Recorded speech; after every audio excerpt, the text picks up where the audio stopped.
Beru berkata, "Aku terlahir untuk membunuh mereka yang hidup. Semua makhluk hidup melihatku dengan tatapan kengerian dalam wajah mereka. Saat itu, pertama kalinya, aku melihatnya. Makhluk yang tak takut pada aku. Sudah lama sekali sejak ada manusia yang tak takut pada aku." Terlihat mata Suho yang berbinar melihat Beru. Beru sendiri jadi bingung kenapa Suho begitu menyukainya. "Semut," ucap Suho yang kegirangan. Didekati oleh Suho, Beru terbang ke atap. Namun, si Suho masih terus mengejarnya. Beru yang nangkring di atap bertanya-tanya, "Aneh, kenapa Monas muda selalu mencariku?" Igris mendekati Beru dan berkata, "Tak mungkin ia tak menyukaimu. Semut yang ukurannya lebih besar dari manusia yang bisa berjalan, terbang dan bicara. Bocah macam apa yang tak akan menyukai hal seperti itu?" Menggaruk-garuk pipinya, Beru diam sejenak, lalu berkata, "Jadi, Monas muda menyukaiku karena aku besar, bisa bicara, dan terbang." Singkat cerita, Beru telah kembali ke Realm of Rest untuk menemui Dwarf. Dwarf bertanya, "Marshal, ada apa?" Beru menjawab, "Aku ingin sedikit mengubah rencananya." Mendengar Beru ingin mengubah rencana, Dwarf sangat terkejut. Dwarf berkata, "Apa? Tapi Marshal, rencana untuk membuat patung suci dari raja kita sudah direncanakan dari beberapa bulan yang lalu, supaya Anda bisa memperingati ulang tahun ke-32 dari Monarchs." Beru menunjuk patung Sung Jinwoo sembari berkata, "Aku tak bilang akan membatalkannya. Aku hanya ingin membuat sedikit perubahan." Beru dan Dwarf berjalan di sekitaran patung Jinwoo. Beru menunjuk-nunjuk sembari berkata, "Nah, yang itu begini, dan yang ini begitu." Dwarf menanggapi, "Oh, baiklah, itu memang bisa dilakukan. Saya rasa hasilnya akan semakin luar biasa, Marshal. Tapi saya rasa kita membutuhkan lebih banyak anggota.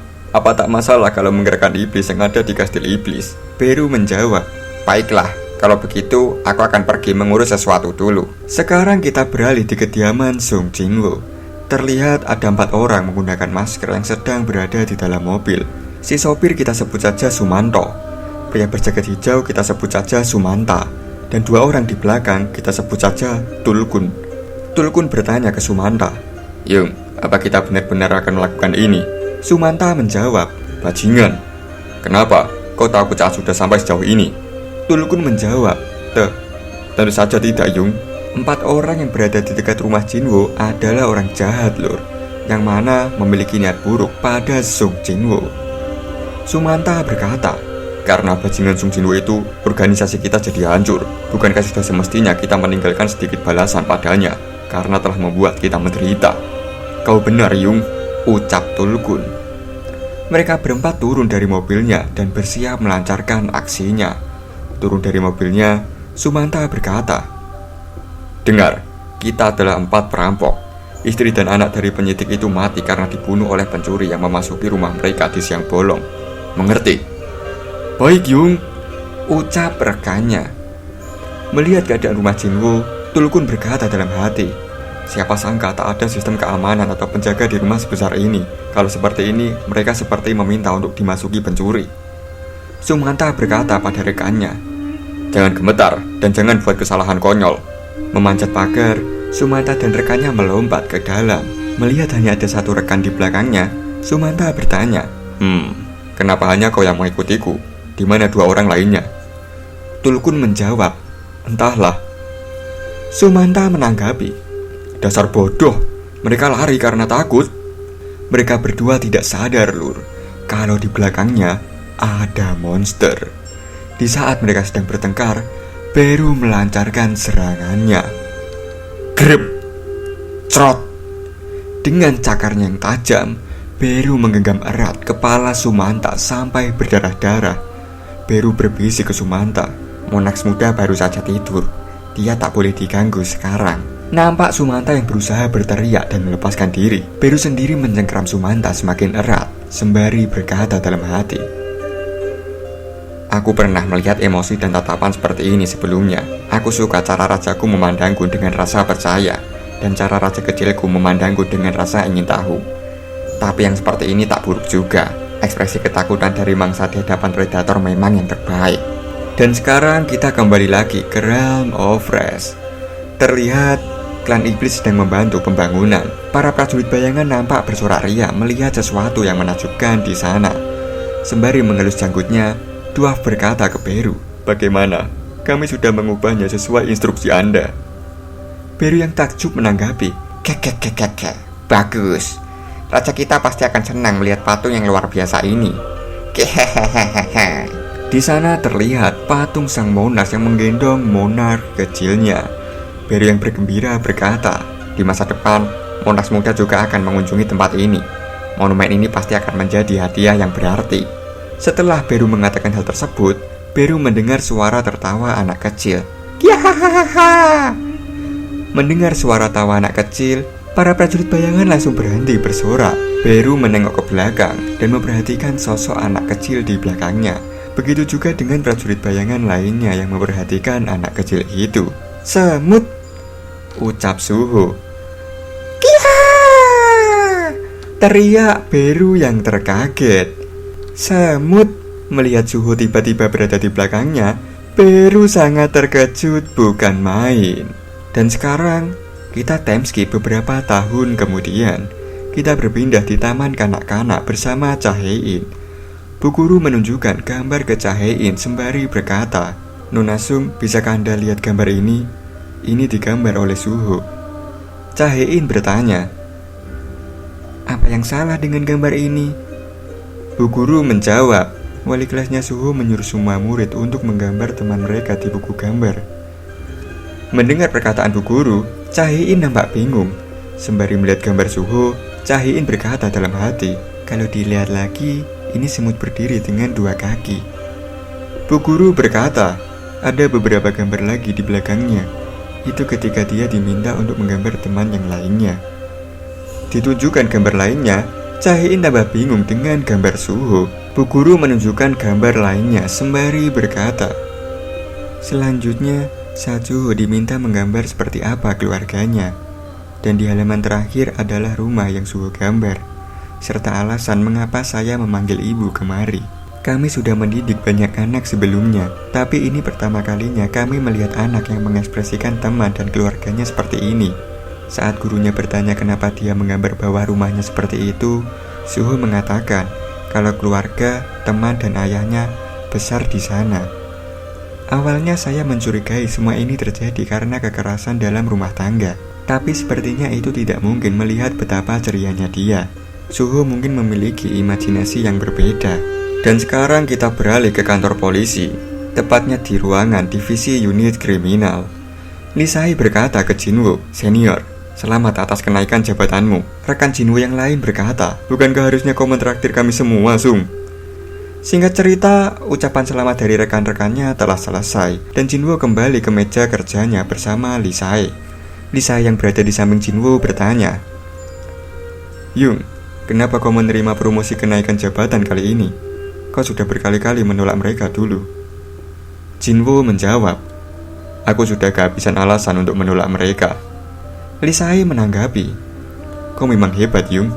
Ngomong-ngomong, apa kau tak punya keinginan, Yung? Seperti jabatan yang lebih tinggi lagi atau uang?" Mendengar pertanyaan Lisai, Jinwoo berkata dalam hati, "Uang? Uangkah? Apa dia akan percaya kalau aku pernah memiliki uang setara satu perusahaan besar atau saat aku semuda dia?" Setelah memikirkan hal tersebut, Jinwoo berkata, "Sudahlah, aku akan mentraktir semuanya hari ini, jadi hentikan pujian tak perlu itu." Menggaruk-garuk kepalanya, Lisai bertanya, "Apa maksudmu pujian? Ngomong-ngomong, bagaimana kalau makan sukiyaki hari ini?" Singkat cerita, Jinwoo sudah selesai dengan pekerjaannya, dan Jinwoo pulang ke rumah. Sepulang di rumah, Chae-in langsung menunjukkan gambar Suho ke Jinwoo. Melihat gambarnya Suho, Jinwoo berkata, "Waduh, kurasa tak ada anak 5 tahun yang bisa menggambar sebagus ini. Siapa sangka anak kita berbakat dalam seni." Chae-in menanggapi, "Ini bukan waktunya untuk menertawakan itu. Lihatlah halaman terakhirnya. Suho bilang kalau ada ayah besar di ruang bawah tanah kegelapan. Apa maksudnya itu? Kenapa kamu malah tertawa?" Jinwoo menjawab, "Ah, tidak ada. Aku hanya teringat sesuatu yang lucu." Chae-in menghela nafas lalu berkata, "Anak-anak lain juga nampaknya takut dengan Suho." "Anak-anak lain?" tanya Jinwoo. Chae-in menjawab, "Mereka jadi pucat cuman karena didekati oleh Suho." meski dia tak pernah membuli atau membentak mereka. Mendengar perkataan Jae-in, Jinwoo berkata dalam hati, karena anak-anak punya indera yang lebih peka dibanding orang dewasa. Mereka mungkin merasakan kekuatan monarks. Anak-anak itu menjauhi Suho karena mereka merasakan bayangan kematian darinya. Satu-satunya alasan kenapa kekuatan itu tidak menyebabkan bencana adalah karena kekuatan itu dilimpahkan kepadaku. Sebenarnya, itu adalah senjata yang mengerikan yang disimpan Absolute Being di dalam diri pengikutnya yang paling setia untuk memusnahkan semua yang telah dia ciptakan. Jika kekuatan dari Shadow Monarchs yang kuturunkan secara kebetulan bertumbuh di dalam Suho, akan mustahil bagi Suho untuk menjalani kehidupan normal. Aku harus menyegel kekuatannya hingga dia mencapai usia di mana dia bisa mengendalikan kekuatannya. Setelah memikirkan hal tersebut, Jinwoo berkata ke Jae-in, sampai Suho bisa hidup bersama orang lain tanpa masalah, aku harus menyegel kekuatannya untuk sementara, serta menghapus ingatannya tentang pasukan bayangan. Mendengar perkataan Jinwoo, Beru muncul dan berkata, "Rajaku." Jinwoo memberikan sesuatu ke Beru sembari berkata, "Ini, Suho menggambar dirimu." Beru menerima gambar yang diberikan Jinwoo, dan Beru melihatnya dengan seksama. Melihat gambar itu, Beru tiba-tiba menangis sembari berkata, "Rajaku, boleh saya mengucapkan perpisahan pada Monas muda?" Beru yang bersedih membuka kamar Suho, lalu mendekati Suho yang tertidur sembari berkata, "Monas muda, saya ingin mengucapkan selamat tinggal mewakili seluruh pasukan bayangan." Suho yang tertidur terlihat mengigau dan berkata, "Wah semut." Beru berkata, "Sebuah kehormatan pernah melayani Anda, Monas muda. Hingga kita bertemu lagi, saya akan selalu mendoakan keselamatan dan kesehatan Anda." Dari balik bayangan, prajurit bayangan juga bersedih dan berkata, "Monas muda, saya harap Anda tetap belajar dengan rajin meski saya tidak ada. Sehat-sehat selalu, Monas muda." Jinwoo tersenyum dan mulai mengulurkan tangannya ke Suho. Memegang dagu Suho, Jinwoo berkata, "Mimpilah yang indah." Setelah menyegel kekuatan dan menghapus ingatan Suho, Jinwoo dan Beru pergi dari kamar Suho. Ingatan Suho tentang pasukan bayangan menghilang dan hanya menyisakan gambar yang menjadi saksi bisu bahwa Suho kecil pernah bermain dengan mereka.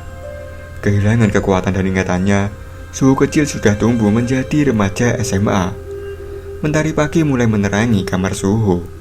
Suho pun pergi ke sekolah. Dan Suho yang sekarang hanyalah remaja SMA biasa, seperti remaja-remaja lainnya. Narator berkata, SMA, tempat berlakunya hukum rimba di kalangan anak muda. Kelas baru dan teman yang baru. Hanya butuh satu tatapan untuk menentukan siapa teman dan siapa yang akan diperbudak. Perkenalkan dulur, siswa berambut merah itu bernama Lee Eunjul. Kita sebut saja dia Lee Jul. Lee Jul bertanya, "Hei, jadi kalian masuk ke sekolah ini juga?" Temannya menjawab, "Ya, aku berhasil masuk lewat belajar kebut semalam." Melihat ada seseorang yang dia kenal, Lee Jul menanyai orang itu, "Hei, Jo Seung Ho, kau juga di sini juga?" Jo menjawab, "Iya." Jo dan Lee Jul saling menatap satu sama lain. Kemudian mereka berdua bersalaman. Jo berkata, "Mari berteman." Mengetahui Jo ingin menjadi temannya, Lee Jul berkata dalam hati, "Ku dengar dia lumayan terkenal di sekolah lamanya, tapi kurasa tak ada yang menarik di sana. Ya, dia tak buruk juga untuk jadi seorang teman." Lee Jul melihat seorang murid jauh di bangku depan sana sembari berkata dalam hati, "Hierarki kekuatan di sini secara kasar terbentuk. Masalahnya tinggal anak itu."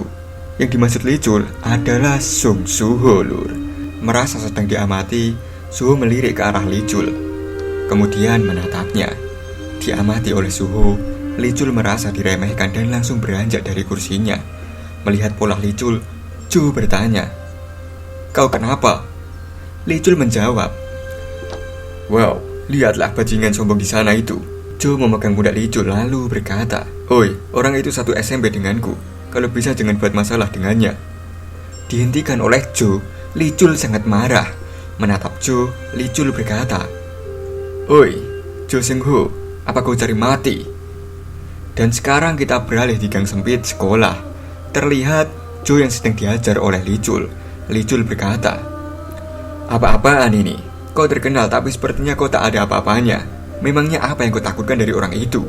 Jo yang sudah babak belur berkata, "Dia adalah orang terkuat di SMP ku." Kami semua bahkan tak bisa menyentuhnya. Aku khawatir akan terjadi sesuatu, jadi aku membaca situasi dan baru ikut campur. Licul terus memukul Joe sembari berkata, Oi, bajingan, apa kau sudah gila, ha? Apa kau sedang mempermainkanku? Jika memang ada orang sekuat itu, tak mungkin aku tak mendengar rumor tentangnya. Di saat Joe sedang diajar habis-habisan oleh Licul, akhirnya Suho datang juga. Sesampai di sana, Suho berkata, Jo Seung-ho, mari lakukan seperti yang kita lakukan di SMP. Kalau sudah seperti itu namanya pertahanan diri kan? Joe menjawab, Iya. Licul yang bingung dengan maksud Suho bertanya, apa? Pertahanan apa? Berawak! Tiba-tiba Suho sudah berada di belakang Licul dan menendang perut salah satu rekan Licul. Licul dan rekannya nampak panik melihat serangan dadakan Suho. Perawok! Dengan cepat, Suho melancarkan tendangan berikutnya tepat di wajah rekan Licul satunya. Mengetahui rekannya sudah tumbang semua, Licul menghunuskan tinju mautnya. Tapi dengan mudahnya Suho menangkis pukulan Licul dengan kakinya. Splash! Wajah Licul sangat panik mengetahui Suho ternyata sekuat itu. Dem! Dan perawok! Suho menendang dagu Licul sampai Licul terlempar ke atas. Hanya menggunakan kakinya, Suho berhasil mengalahkan mereka semua. Setelah mengalahkan Licul dan kawan-kawannya, Suho berkata ke Joe, kalau sudah begini, mulai sekarang aku juga akan mengandalkanmu. Joe menjawab, Oke. Dalam hati Joe berkata, ya, itu bukan tawaran yang buruk sih. Singkat cerita, jam sekolah telah selesai. Teman sekelas Suho yang meninggalkan kelas berkata, wow, apa Jo Seung-ho yang mengalahkan mereka bertiga? Pada saja suasana di sini terasa menegangkan saat pertama kali aku melihatnya. Aku dengar dia belajar judo sejak dia masih TK dan terkenal kuat di kompleksnya. Mungkin aku harus belajar judo juga. Nampak Suho yang sendirian di kelas dan hendak meninggalkan kelasnya. Beranjak dari kursinya, Suho berkata dalam hati, membosankan. Rasanya entah bagaimana aku merasa seperti sudah mengalami hal-hal yang jauh lebih menyenangkan dan menyenangkan dari ini. Bosan banget. Ke warnet saja kali ya. Ketika Suho akan keluar dari kelasnya, pintunya terkunci, lur. Suho yang bingung berkata dalam hati, Pintunya tak mau terbuka. Suho yang panik melihat keluar jendela dan terlihat semua pergerakan semua orang di sana terhenti. Dan bahkan pergerakan bola yang melambung di udara juga terhenti. Suho yang bingung berkata, waktu juga berhenti. Apa-apaan ini? Tiba-tiba sebuah gate muncul di belakang Suho. Melihat sesuatu yang misterius, Suho yang panik berkata, apa-apaan itu? Apa yang harus kulakukan di situasi seperti ini? Ibu bilang aku sangat mirip dengan ayah. Kalau aku jadi ayah, apa yang akan dia lakukan di situasi seperti ini? Suho meletakkan tasnya dan perlahan mulai berjalan mendekati gate itu. Tubuh Suho memasuki gate. Suho memasuki gate dan Suho telah berpindah tempat di sebuah dungeon. Melihat tempat yang asing, Suho bertanya-tanya, tempat apa ini? Ketika Suho menengok ke belakang, gate yang mengantarkan Suho tiba-tiba lenyap begitu saja. Suho mengambil sebuah obor yang terpasang di dinding sembari berkata, tak ada jalan kembali. Satu-satunya pilihan adalah tetap melangkah maju. Melihat-lihat area sekitarnya, Suho nampak terkagum. Terlihat sebuah lorong yang begitu panjang. Di dinding-dinding lorong juga dipenuhi dengan berbagai macam senjata. Ketika hendak menyusuri lorong, Suho dikejutkan oleh notifikasi yang tiba-tiba muncul di hadapannya. Di saat Suho menerangi dinding lorong, notif-notif lain mulai bermunculan. Notifikasi itu menunjukkan nama dan spesifikasi dari senjata yang menempel di dinding lorong. Melihat sesuatu yang sangat familiar, Suho berkata, apa-apaan ini? Ini seperti di dalam game. Apa yang sedang terjadi di sini? Apa aku harus memilih senjata-senjata ini? Ini adalah sistem yang terbatas oleh level, namun bisa berkembang seiring dengan kenaikan level. Sampai di mana aku? Di sudut ini tempat senjata-senjata lemah terpasang. Melihat sebuah dagger, Suho berkata, siapa yang mau memakai senjata seperti ini? Suho melihat senjata yang menarik perhatiannya sembari berkata, di sebelah sini bagian sarung tangan dan gauntlet. Nampak banyak jenis dagger dan gauntlet yang terpajang di dinding lorong. Suho melempar obornya lalu berkata, kelihatannya boleh juga. Menggunakan pedang itu sudah biasa, jadi mari coba ini. Entah kenapa rasanya aku bertambah kuat. Terlihat Suho yang menggunakan sebuah gauntlet besi yang memiliki cakar begitu tajam. Namun, video telah berakhir, Lur.